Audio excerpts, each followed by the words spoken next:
teruskan bermain. Sekali lagi saya mengucapkan jutaan terima kasih kepada semua dalam program aktiviti perlawanan weekend khas Ambang Ramadan 2026 bersama channel FSBC Batu 5 yang kita adakan pada malam ini. Saya ucapkan terima kasih kepada semua kehadiran yang kita adakan pada malam ini untuk kita sama-sama menyaksikan pada hari ini. Kami FSBC ya. Saya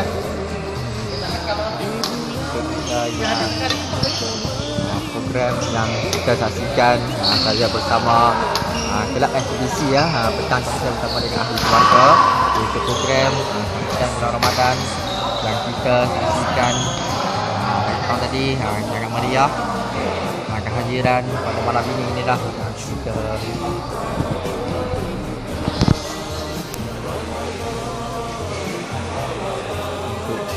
sama-sama meraihkan pada malam ini. Kehadiran pada malam ini adalah 30 lebih ya. Saya tengok tadi malam sangat ramai. Sebelum kita akan ikuti malam esok, aktiviti perlawanan weekend akan bermula jam pukul 10.30 malam mengikut berkuat kuasa pada malam esok. Jadi saya mengucapkan setinggi ucapkan terima kasih kepada semua mereka FSBC Batu 5 yang hadir untuk meraihkan sambutan bulan Ramadan Al-Mubarak pada tahun 2026. Terima kasih semua. Saya ucapkan terima kasih kepada mereka sekali lagi dalam program aktiviti perlawanan weekend khas Pernah Ambang Ramadan 2026 yang kita adakan pada malam ini ya. Saya ucapkan terima kasih kepada semua yang hadir. Ada 20-30 lebih. Okey ya. Terima kasih semua. Salam Ramadan Al-Mubarak.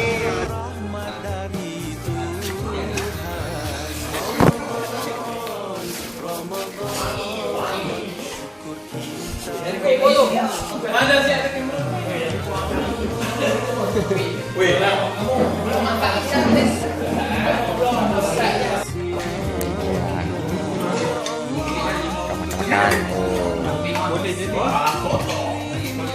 Ini lah keluarga kita. Ini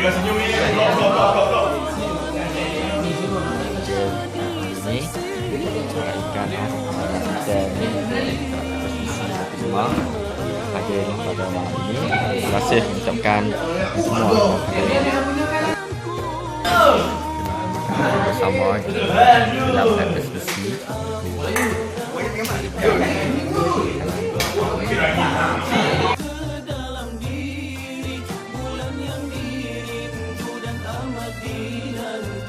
Bagai menyambut cinta hati, bagai menyambut cinta hati.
Bulan ke